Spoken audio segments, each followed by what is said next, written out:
Hi friends, welcome to my channel. आज के আমরা আরেকবার আউটডোর করতে এসেছি। তো চলো ঝটপট ক্লিপটা দেখে নাও।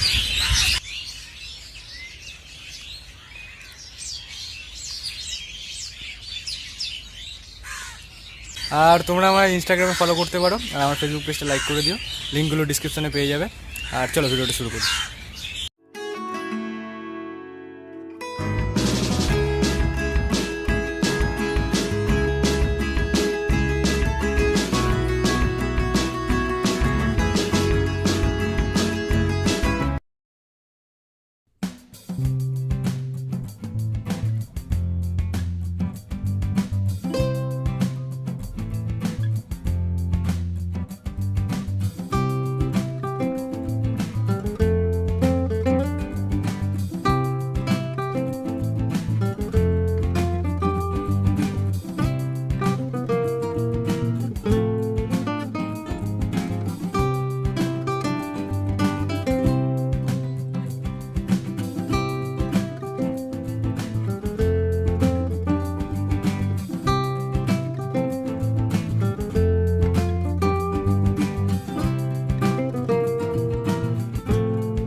তো আমাদের পেন্টিংটা ইতিমধ্যে শেষ হয়ে গেছে।